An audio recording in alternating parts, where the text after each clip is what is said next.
kayo, napingi-ebot dun sa palengke. Sinundan ko, papunta rito. Yun na ako nga lang, para masabihan kayo mga abot na ano kayo, yari kayo. Parang anong mapagsabi niyo ron. Baka makadamay pa ako sa mga sundo niyo. 12 seconds later. Ano ngayon?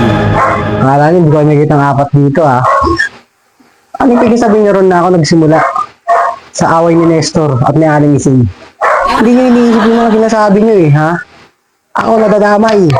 Sa akin nagagalit lahat. Ikaw, Brando. Ikaw rin nagsabi nun Sabi mo ako rin nagsabi? Umiikot lang ako doon. Tinignan ko lang kung ano pinag-uusapan. Gusto mo, ayusin mo Brando o ano, magpaliwanag ka. Ako nga ebot, pag mo akong pinagbibintangan sa mga hindi ko ginawa. Ano mo nasabing ginawa ko? Dumaan nga lang ako doon.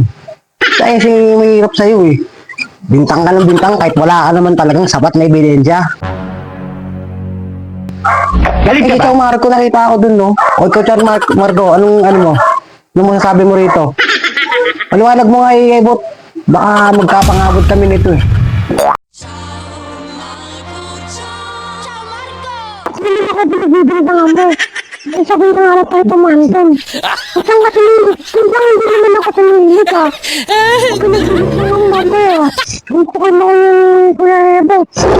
Baka namin, hindi mo kayang mawakin yan. Gusto mo kung kumati Kuya Ebot Ebot.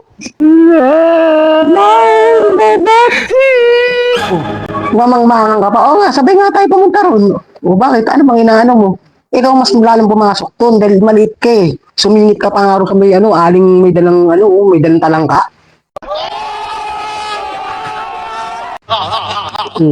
Para lang pagbibintangan yan. Dami nakakita sa akin na nakasingit akong ganun. Ikaw, Jordan, hindi na kayo damay dyan. Ang gatong ka din ba't ayaw mong sumugot-sugot dyan? Sumagot ka, kami lang inaano na ito ni Ebot Ay nako, Kuya Brando, huwag mo kayo damay dyan. Kasama ko ang mga friends kong beshi. Kaya wala ako doon sa sinasabi mo.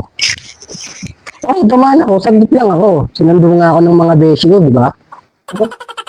Hindi na kayo damay dyan. Baka mabugbog pa ako nitong Ebot. Ang alam ko talaga, kayong dalawa lang.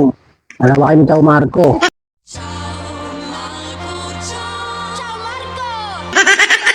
Ako? Ayoko ng mga ganyan ng usapan. Mga jombag, mag-jombag ako nitong Kuya Ebot. Itanong mo kay Kuya Baluyot. You're so rude. Kung magkasabi ng lahat ng mga nangyayari. Hindi na rin malaman sa inyong tatlo, no? Kung sino nagsasabi ng totoo sa inyo, no? Brando, ikaw, Marco, Jording. Ako na madidiin dito. Pero pag ako nadiin, sasiguradin ko sa inyong tatlo. Abutin kayo sa akin. O ikaw, Baluyot.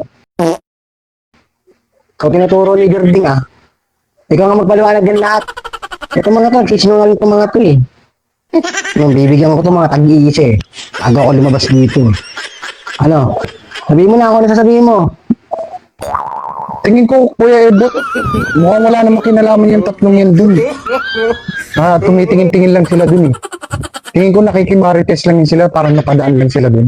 Yun ang pagkaalam ko Ikaw tatlo, hindi nagsasabi ng totoo Kasi yung sabi nyo ngayon Tabangan kayo tatlo sa akin. Babalikan ko kayo. Kasi ako nabibigyan dito. Kasama rin, Ebot. Alam mo naman talaga hindi ako kasali ron.